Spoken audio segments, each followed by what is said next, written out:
The Premier Palace Hotel. I'm walking down to Krishatik, and I'm going to the supermarket to get some food. They've announced that it's okay to go to supermarkets and pharmacies. The problem that we're having is that because of the weapons that the Zelensky regime handed out willy-nilly in the last few days, a lot of criminals have these military-grade weapons, quite frankly.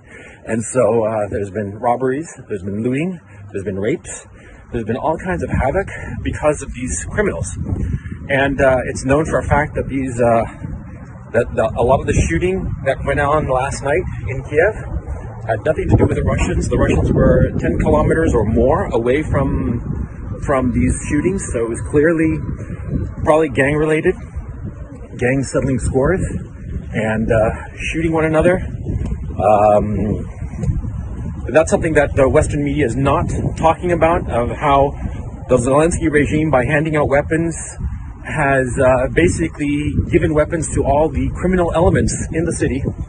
And the criminal elements in the city are, first of all, figuring out their dominance hierarchy and this anarchy that the government has created. And soon enough, once that's settled, they'll start targeting the civilians. That's what the Zelensky regime has done. Okay, so let's not pretend otherwise. These people have they are creating chaos in Ukraine in the name of the people fighting against the Russians. It's absurd. It's irresponsible, and it will only hurt the Ukrainian people. And I've come to the conclusion that the Zelensky regime is evil. And I live in Ukraine. I have Ukrainian family members. I think that the Ukrainian people are a brave, gentle, and wonderful people. But at this time, I think that the Zelensky regime has gone insane and should be... And so here we are with MOAR Russia, as you all apparently wanted. So here we are, let's get into it. This is going to be a fun little endeavor because a lot of news has dropped and none of it is particularly good looking for the Ukraine.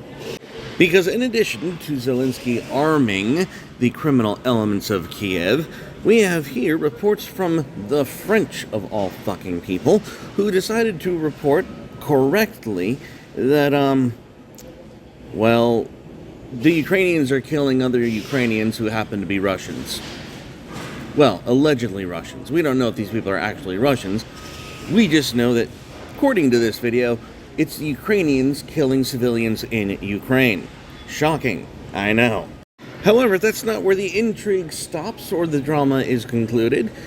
We have reports, confirmed kills on the Ukrainian negotiation team by, and you're reading that correctly, the Ukrainian security force.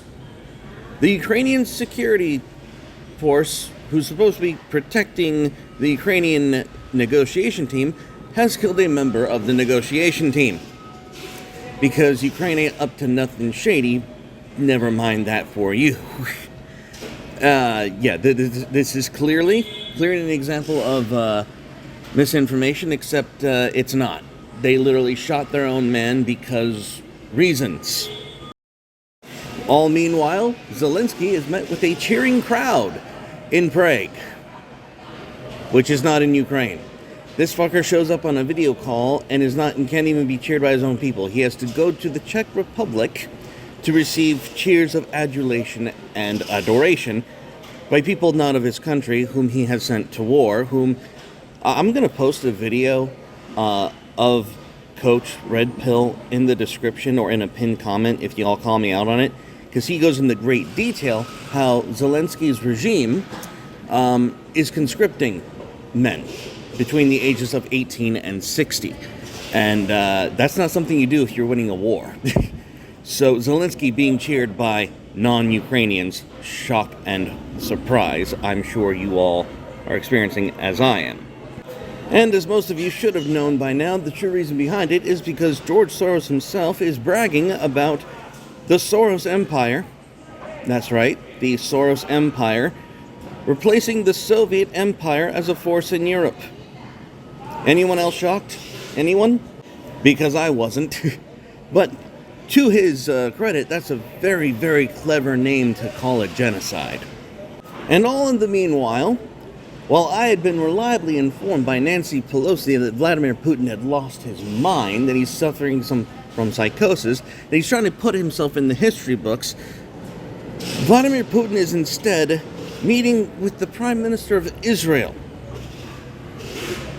He's meeting with the Prime Minister of Israel to talk about peace and resolution. The Israeli Prime Minister allegedly meeting Putin in Moscow. Because that's what you do when you're not looking for solutions to a situation you never wanted in the first place. Oh my god. So these are the updates. This is the new shit that's been popping up out of Ukraine and the entire situation surrounding that whole debacle. Remember, Putin's a madman who's just talking with the Prime Minister of Israel to get shit resolved. Because, yeah, that's where we're at now. To add insult to injury, your benevolent leaders and masters have decided to lift COVID restrictions and abolish the failed propagandists who told you that lockdowns, continuous lockdowns, were all necessary. No doubt to ask for your blessing to throw yourself into another world war. Fantastic. And so in retaliation to being exiled from all mainstream media and social media in total, Russia has, and by the way, your Visa, Master, credit card, and the international SWIFT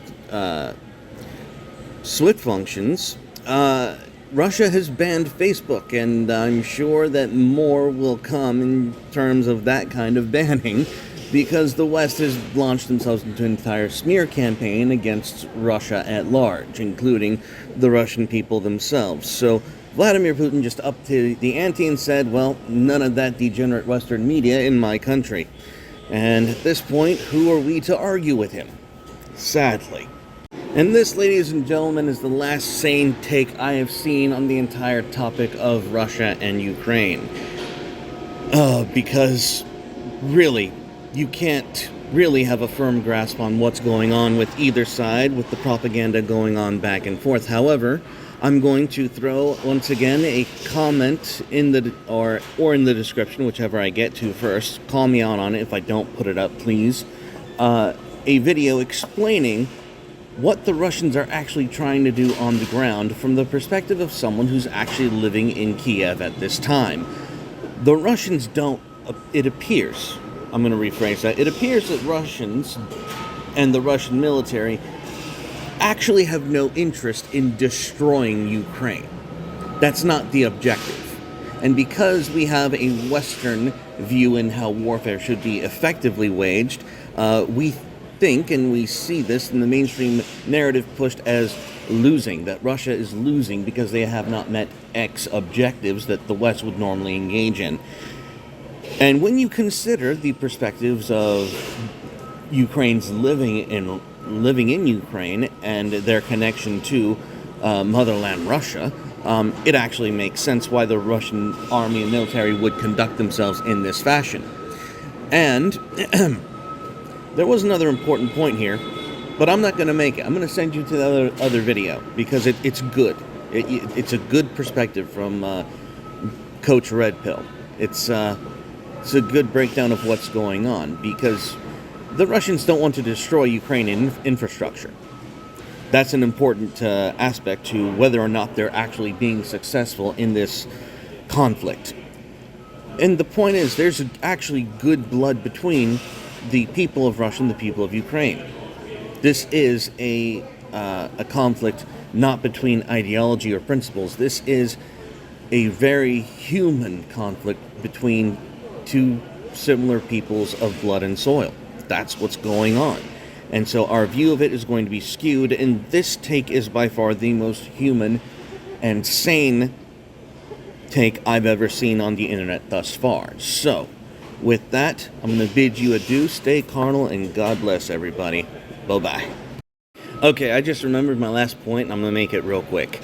It appears, as revealed in the video clip you saw at the front of this video, at the very start of it, that the guns that Zelensky distributed have found their way into the local gangs in Ukraine, and they are wreaking havoc among the civilian populace. So at this point, Russians moving in to dispel these local gangs that are going to be terrorizing the citizens imminently.